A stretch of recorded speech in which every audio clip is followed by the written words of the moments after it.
What's up guys? Kumusta kayo? It's me again, Joseph Kate. So for today's video guys, let's talk about cash advance. So ano nga ba yung ibig sabihin ng cash advance na nakikita natin sa credit card natin? At paano nga ba yung sistema nito? Magkano yung fees? Ano yung mga dapat tandaan kapag ikaw ay nag-cash advance? Kasi alam nyo guys, kapag nag-cash advance kayo sa credit card, it comes with fees. Pero bago ako magpatuloy guys, nais ko muna kayong imbitahan na mag-subscribe sa YouTube channel ko kung bago ka pa lang kasi marami pa po akong i-share ng mga tutorials, knowledge, and experience of mine in the future. Kaya naman, huwag niyong kalimutan mag-subscribe para updated kayo lagi sa mga vlogs na i-upload ko. Yun lang po at maraming salamat.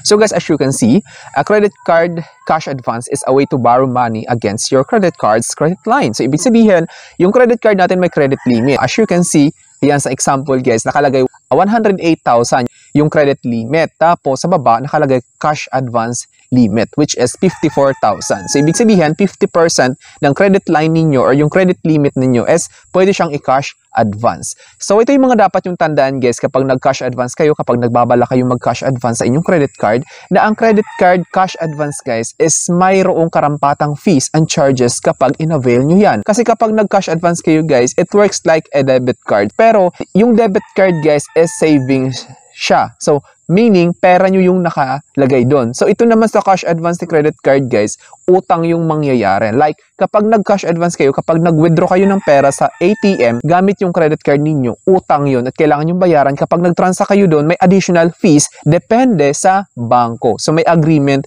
yun, guys. Kaya naman, lagi nyo tatandaan na kapag nag-cash advance kayo, automatic yun, may charge. Yung iba, 200 pesos, yung iba may 600, depende siya sa bangko.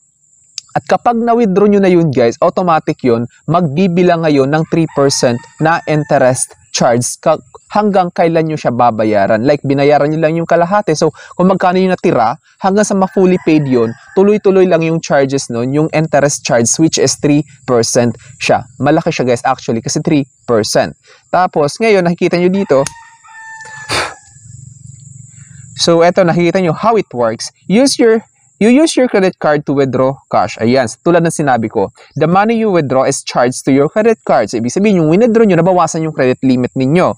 Interest begins accruing immediately. So, tulad ng sabi ko, pagka-withdraw nyo pa lang, automatic na agad yung interest nun hanggang sa ma-fully paid nyo yung kinash advance ninyo. Kaya naman, come to think about it, think twice guys before kayo mag-cash advance kasi mahal talaga yung interest at saka yung charges. Kapag na-delay pa kayo ng payment, may penalties pa yun at may posibilidad na malulubog kayo sa utang. Kasi pag yung cash advance guys is for emergency purposes lang. Halimbawa, wala na talaga kayong makuhang pera, saka nyo lang pwede gamitin yung cash advance. Like parang i-enjoy nyo lang yung pera, hindi pwede yun guys. Dapat kapag kailangan nyo lang talaga at wala na kayong choice, yun lang yung pwede nyong i-avail yung cash advance. Regarding naman sa impact ng credit score, kasi alam nyo ba guys, kapag nagamit natin yung credit card, mayroong parang may utilization rating, kumbaga, kung paano natin gamitin yung credit card natin.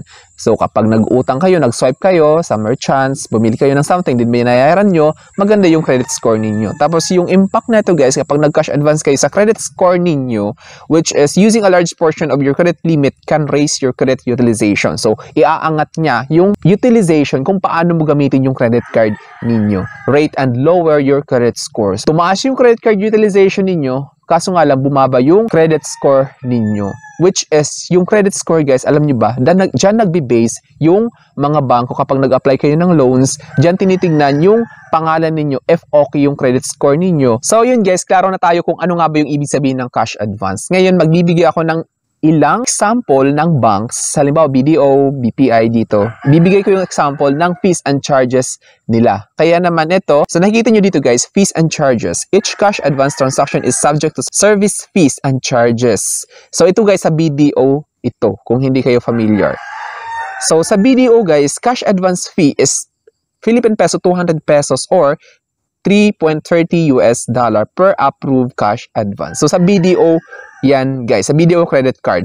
Finance charges will be imposed at the current interest rate on the unpaid cash advance balance inclusive of fees from transaction date until both the cash advance balance and its related charges are paid in full. So, hanggat hindi nababayaran ng buo, tuloy-tuloy lang yung interest nun, which is 3%. So, kung magkano yung natira, 3% yun. Kaya naman, dapat yung tatandaan na kapag nag-cash advance kayo, it comes with higher fees talaga.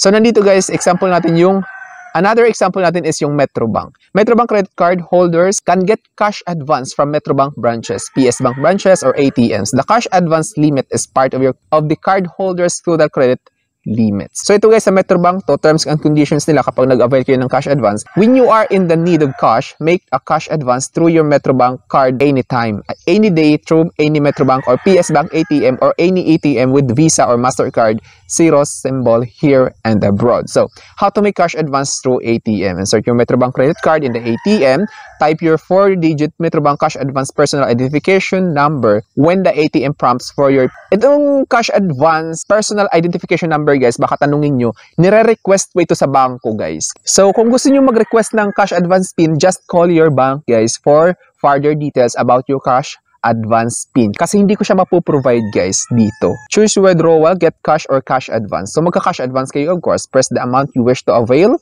Then, please take note the corresponding ATM's limit per transaction. So, every machine, may limit lang guys. Yung iba, 10,000, 15,000, ganon. So, every transaction yun, dalawang transaction, kung mahigit 30,000 yung kailangan nyo, so, dalawang transactions yun guys. Or tatlo. Then, press OK or confirm when done. So, yun lang. So, ito yung cash advance fees ng Metrobank credit card, guys. Lesson. Cash advance fee is 3% or 600 pesos or $12 for dollar account, whichever is higher. So, ano nga ba ibig sabihin ng whichever is higher, guys? Dito nakalagay, guys, cash advance fee is 3% or 600 pesos. So, halimbawa, hindi umabot ng 600 pesos yung 3% ng withdraw ninyo. 600 pesos yon. Ngayon, kung lumagpas ng 3%, yun yung i-charge sa cash advance fee ninyo. Kasi nakalagay dito, whichever is higher. So, alam nyo na yon.